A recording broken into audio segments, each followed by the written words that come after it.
सो hi hello दोस्तों, welcome back to our own channel. तो आज हम लोग पढ़ने वाले हैं क्लास 11 का एक छोटा सा प्यारा सा पोएम जिसका नाम है the voice of the rain.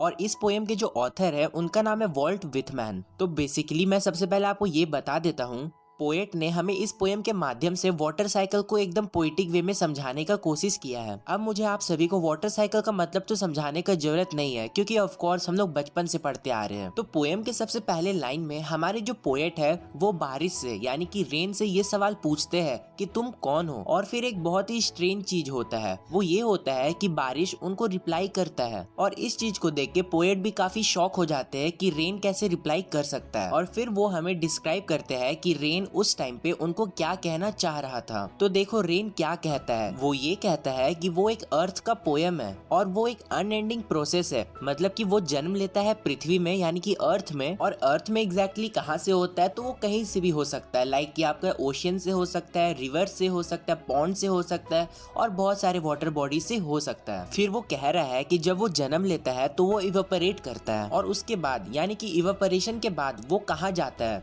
वो जाता है हेवन यानी कि आकाश के तरफ। और फिर आसमान में जाने के बाद वो क्लाउड्स के फॉर्म में चेंज हो जाता है। फिर वो हमसे ये भी कह रहा है कि हाँ वो क्लाउड तो बन ही जाता है बट वो पानी के फॉर्म में ही रहता है। और फिर उसके बाद हमसे वो कह रहा है कि जब वो क्लाउड बनता है तो उसके बाद वो वापस गिरता भी है। और वो किस फॉर्म में गिरता है, वो गिरता है छोटे छोटे ड्रॉपलेट्स के फॉर्म में। और वो ड्रॉपलेट्स ग्लोब के सारे मतलब कि पृथ्वी के सारे जो डस्ट लेयर होता है, ड्रॉट होता है, जमीन सूखा पड़ जाता है, उसको खत्म कर देता है। और फिर वो हमसे कह रहा है कि अगर उसकी बूंद जमीन पे नहीं पड़ेगी तो पृथ्वी के अंदर बहुत सारे ऐसे छोटे छोटे सीड्स है जो अभी तक निकले भी नहीं है, वो कभी भी जन्म नहीं ले पाएगा और वो एक बड़ा सा पेड़ कभी भी नहीं बन पाएगा।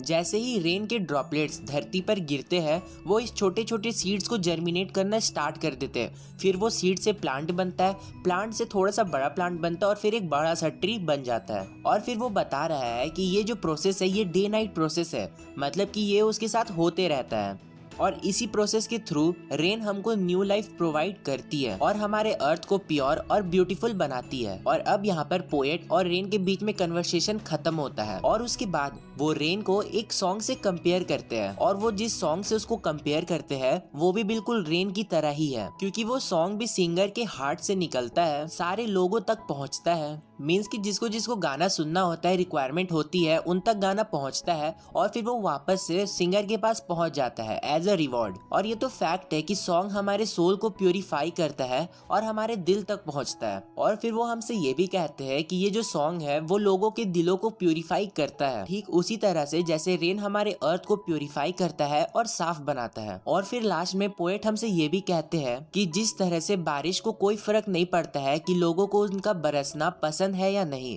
तो ठीक उसी तरह से पोएट को भी कोई फर्क नहीं पड़ता है कि लोगों को उनका गाना पसंद आता है या नहीं। और अगर आप अभी तक सुन रहे हैं तो मेरे को कमेंट करके ये बताओ कि आपका फेवरेट गाना कौन सा है। मैं भी तो देखूं कि आप लोग किस टाइप के सॉन्ग सुनते हो। तो मिलते हैं किसी अगली वीडियो में, तब तक के लिए bye bye, take care, thanks for watching.